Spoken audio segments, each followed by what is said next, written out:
Assalamualaikum, halo teman-teman. Pernahkah kalian melihat ada anak yang sering tantrum, sering membantah, suka berbohong, sulit mengikuti aturan, atau bahkan agresif terhadap teman-temannya?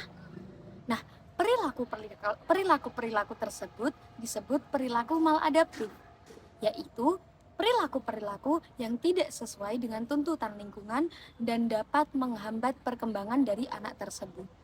Lalu, apakah solusi untuk mengatasinya adalah hukuman? Ternyata tidak selalu loh teman-teman. Salah satu solusi yang paling efektif adalah disiplin positif. Kemudian, menurut penelitian yang dipublikasikan dalam School Jurnal Pendidikan dan Konseling Sekolah Dasar tahun 2024, perilaku bermasalah pada anak dipengaruhi oleh faktor internal maupun faktor eksternal. Kemudian, lingkungan keluarga itu menjadi salah satu faktor yang paling dominan. Penelitian ini juga mengemukakan bahwa disiplin positif itu menjadi salah satu solusi yang paling efektif untuk membangun perilaku anak yang menjadi lebih baik, untuk membangun perilaku anak menjadi lebih baik tanpa mengandalkan hukuman. Baik, lalu apa itu disiplin positif? Disiplin positif adalah cara mendidik anak dengan tetap tegas, akan tetapi penuh dengan rasa kasih sayang, empati, dan juga penuh dengan rasa hormat. Fokusnya bukan untuk menghukum kesalahan, bukan pada menghukum kesalahan anak tersebut, akan tetapi membantu anak belajar bertanggung jawab atas perilaku yang telah diperbuatnya. Misalnya nih, ada anak yang menumpahkan mainan, kemudian dia tidak mau memberesi mainan tersebut. Nah, daripada kita sebagai orang tua marah-marah, kita bisa mengatakan, "Yuk, kita bereskan bersama yuk. Nanti agar kamu bisa main lagi," gitu.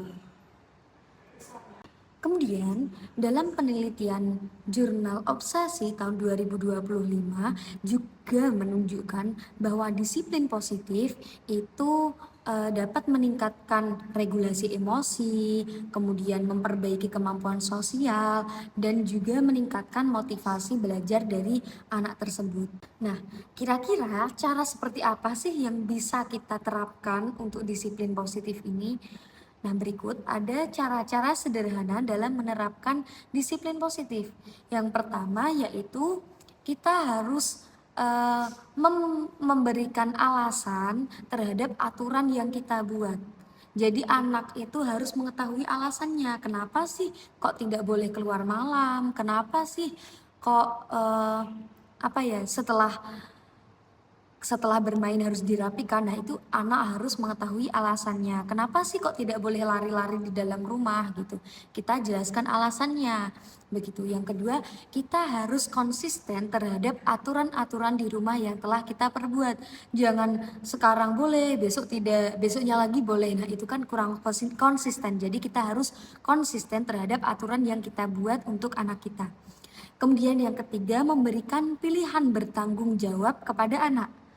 Yang keempat, itu adalah orang tua atau kita sebagai orang tua itu menjadi role model untuk anak kita. Jadi kita harus melakukan perilaku-perilaku baik untuk dicontoh oleh anak kita. Misal, kita setelah bangun pagi langsung dirapikan tempat tidurnya. Nah, jadi nanti anak akan mencontoh perilaku-perilaku yang kita perbuat.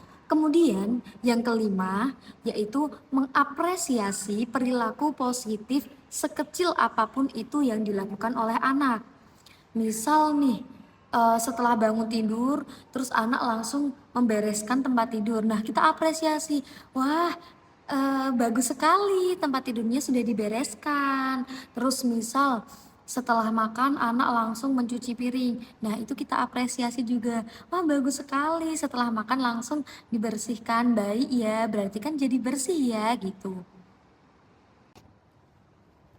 Oke, dari cara-cara sederhana tersebut, anak itu tidak hanya belajar untuk menaati peraturan saja, akan tetapi juga belajar mengelola emosinya dengan baik, belajar bertanggung jawab, dan juga belajar konsekuensi atas perilaku yang diperbuatnya.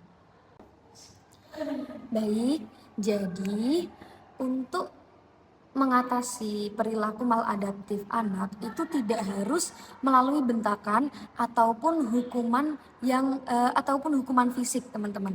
Jadi melalui disiplin positif ini, anak juga akan belajar mengenali konsekuensi, kemudian mengenali emosi, dan juga bertanggung jawab atas perilakunya.